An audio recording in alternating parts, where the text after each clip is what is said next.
set of tools are for filling an area with color, whether one color or gradient.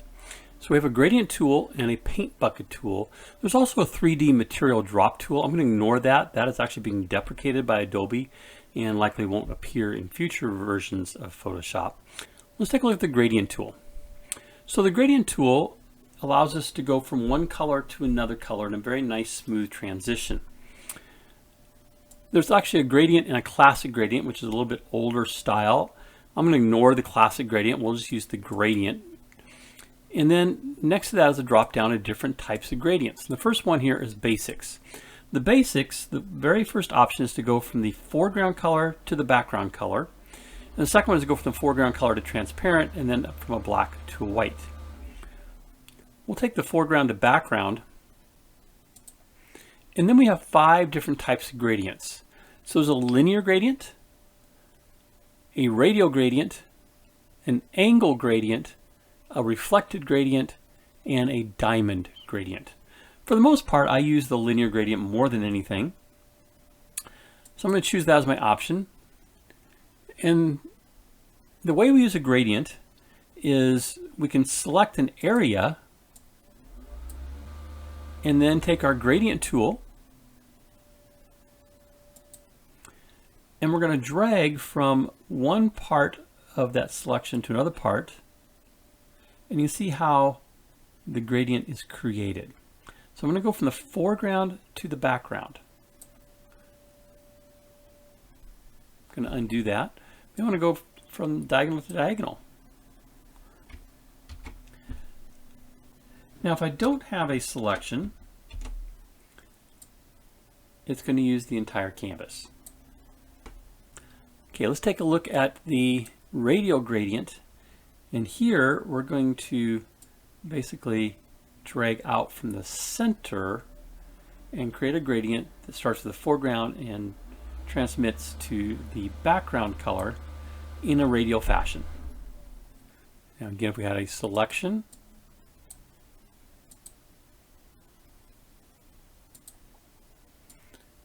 it would work within that selection.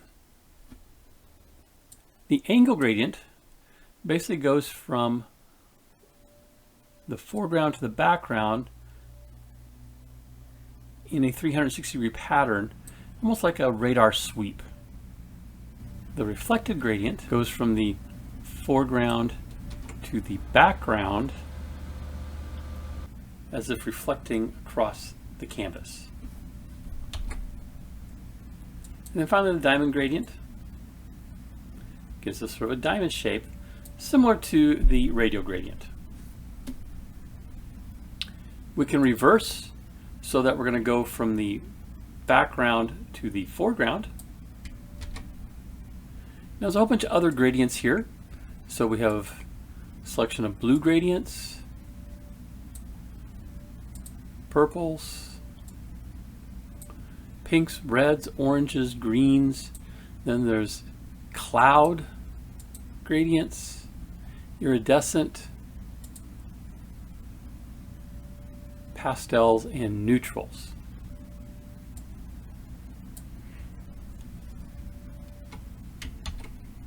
Under the Windows menu, there's a gradients panel, and we get those same selections, but at the bottom is a little plus sign to create a new gradient. Now that's different from the plus sign that's here. This plus sign just simply allows us to add our current gradient to this dialog and give it a name. But this plus sign brings up the gradient editor. In the gradient editor, I can choose any existing gradients. So let's go back to our basics, and I'll choose the foreground to background. And then down here on the editor, I could change the color. Maybe I don't want this blue. I can double click on the swatch at the bottom as a color stop and make it maybe a darker blue. Now this little diamond in between these stops allows me to change how it transitions from one color to the next. So here I'm going to have just a little bit of blue and then very quickly transition to green. Maybe I want a lot of blue and then a quick transition to the green. I can also take that that color stop, hold down the Alt key or Option key on the Mac and drag over, and I get another color stop, and then I can double click on that and add in a third color. So now I'm going to go from blue to magenta to green, and again Alt drag or Option drag on the Mac. Let's make this one yellow.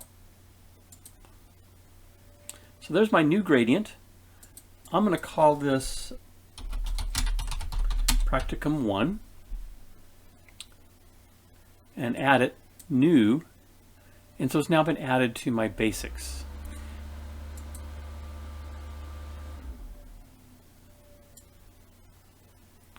Now I can also right click in the list here and choose I want a new gradient group, and I'll call this one Practicum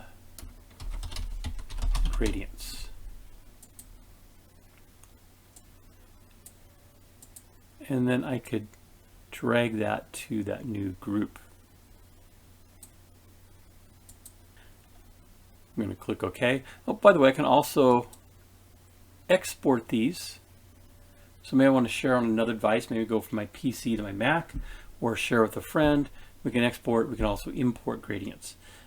If you do a search on the internet for Photoshop gradients, you'll find a lot that you can bring in that have already been done for you. I'm going to say OK. And I now have in my drop down here my Practicum gradient, and I can use that in my document. The paint bucket allows us to fill an area with a single color. In this case, our foreground color, blue. If I simply click in the document, think of this as you're in a room and you basically just kicked over a can of paint and it seeps to the edges and fills our document that color. However, if I have a selection and I click inside that selection with the paint bucket, it's only going to seep to the edges of the selection.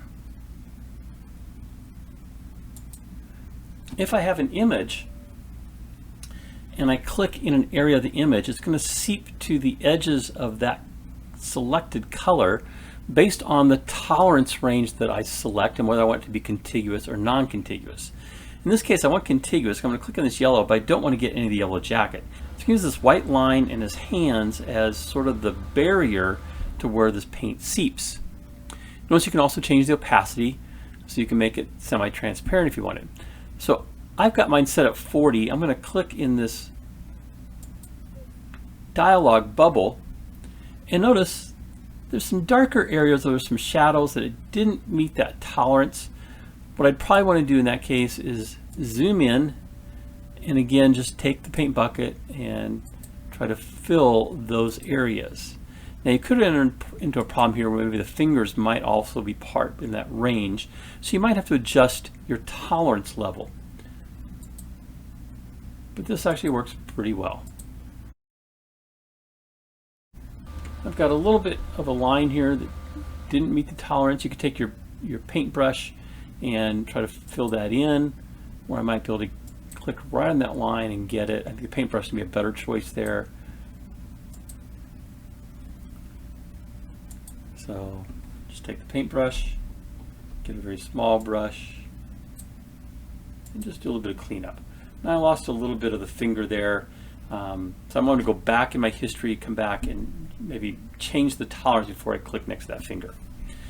But that's how we can use the paint bucket to change an area of our image to a different color. If you'd like to see more videos in the Photoshop Practicum playlist, click the title at the bottom. If you'd like to be alerted to new videos, please click my photo in the top right to subscribe to the channel.